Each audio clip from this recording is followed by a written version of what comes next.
Hey there, Fletch from All Things Overlanding here, and today I'm going to be comparing this Wild Badger 40 volt chainsaw to my more than twice as expensive Ryobi 40 volt electric chainsaw. I'm going to show you these things in action. I'm going to talk a little bit about the features and the differences, the things that I like about the Wild Badger versus the things that I like about the Ryobi and vice versa. So I'm going to kind of walk you through a lot of the differences between these chainsaws, and if you're looking for an electric chainsaw specifically for like camping and overlanding, which is the way that I use my chainsaws, then this will be some good information for you on which one might work best for you based on your budget. But even if you're doing yard work or cutting up trees and stuff that fell down in your backyard, there's still a lot of value to these chainsaws regardless of the usage. So if you want to learn more about the differences between the Wild Badger 40 volt chainsaw and the Ryobi 40 volt chainsaw, stay tuned. When I let you go.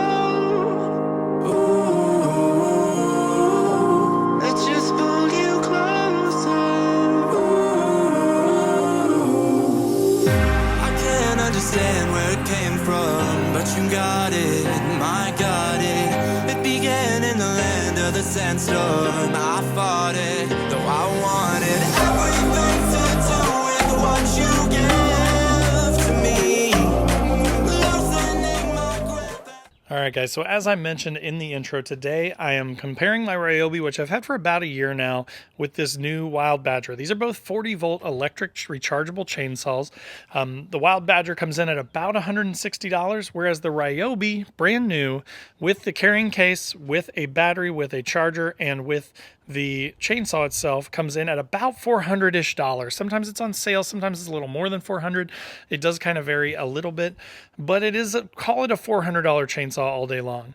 Now, I did buy my Ryobi used, but even used, it was still about $250 for the chainsaw, the charger, a used battery, and this case.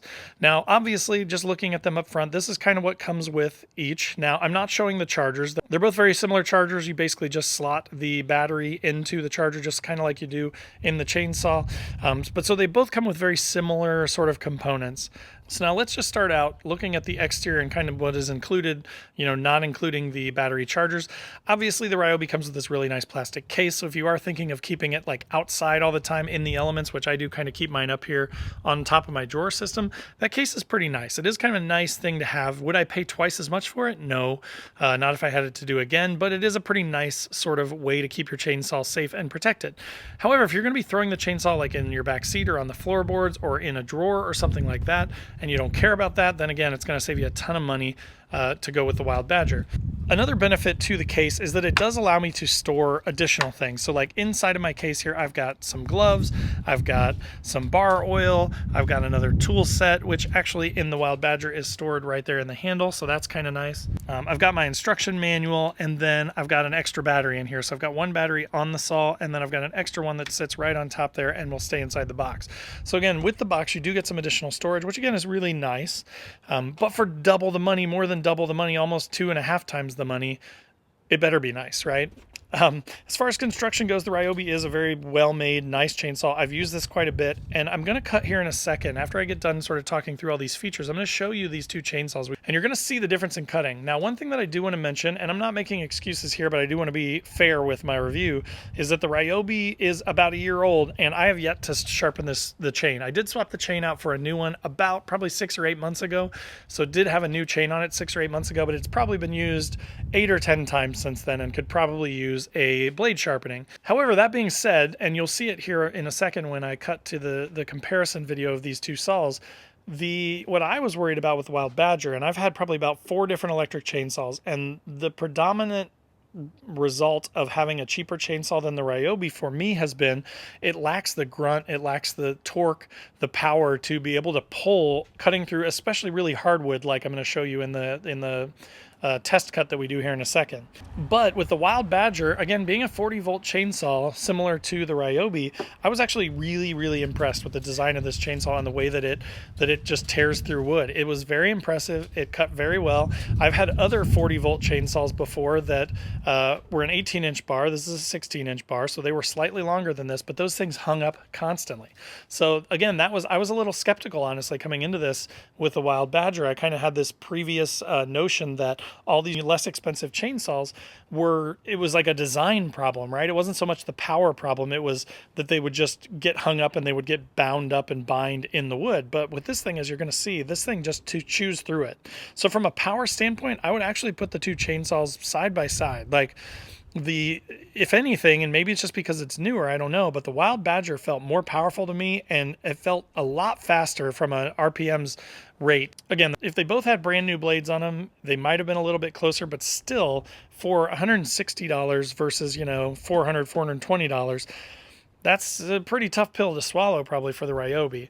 So let me take the Ryobi out here. I want to put them side by side, and I want to show you just sort of form factor stuff. So as you can see, they are about the same length body-wise, which is, kind of a little bit surprising just because the Ryobi to me feels a lot longer than the Wild Badger does. And it is a little bit longer.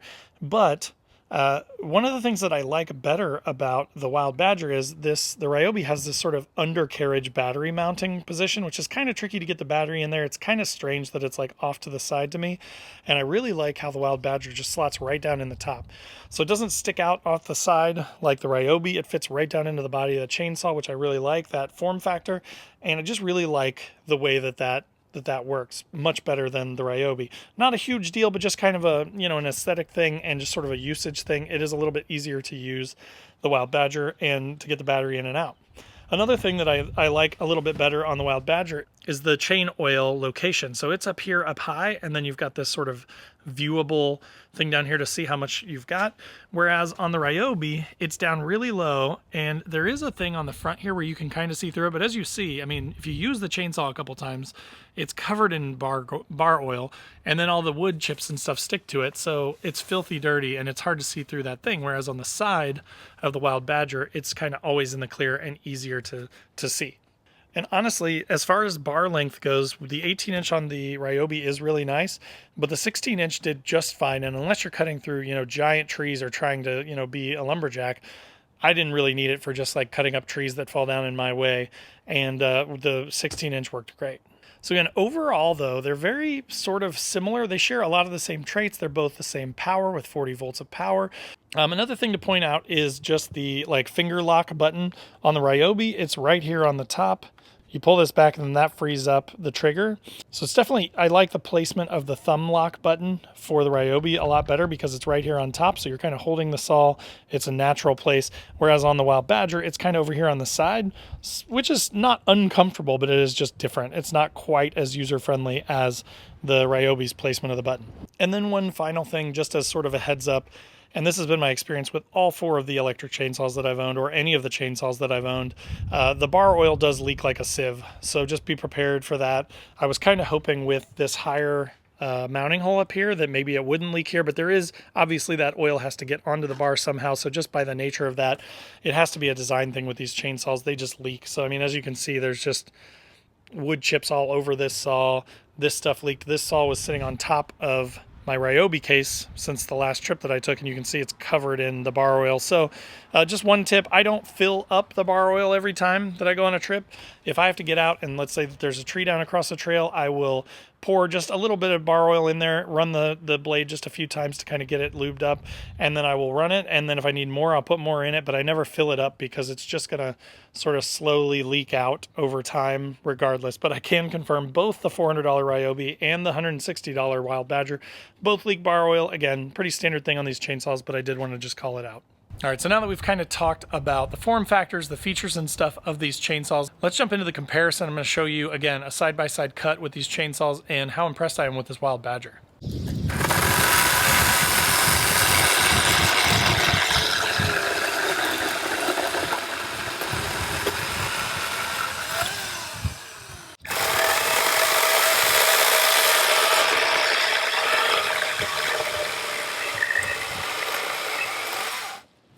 So as you saw, there are a lot of benefits to the Wild Badger chainsaw. There are also some for the Ryobi as well, but the Ryobi is so much more expensive that it's definitely a consideration that you've got to take into account. Depends on how much you think you're going to be cutting stuff, right? I honestly don't have to cut trees that much. Sometimes we will come across down trees. There have been times where we were trapped at camp because a tree came down across the road and we had to use a chainsaw or an axe.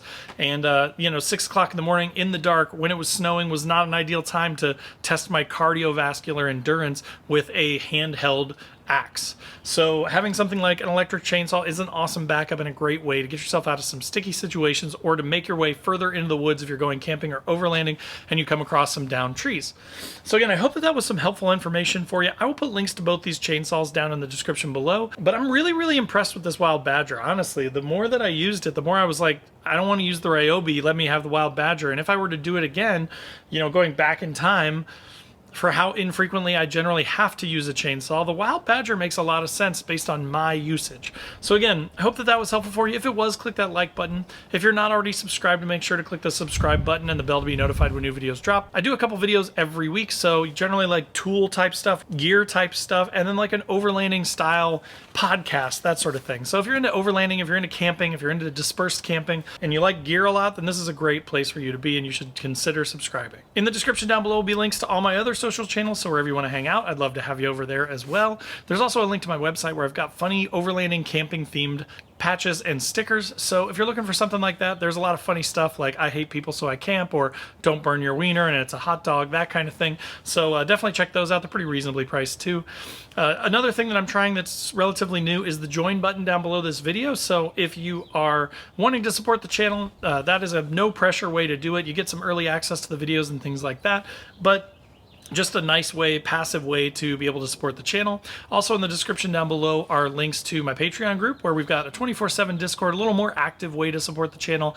We do have a couple trips every year, so if you're interested in that stuff, the Patreon may be a good option. And then last but not least, there is the Newbie Overlanders Facebook group. Totally free to join, tons of awesome members in there. And it's a great place for newer people looking to get started or experienced people that are just kind of tired of the bullying and all the stuff in the bigger groups and want to be in a more helpful group. So again, thanks so much for watching, and we'll see you next time.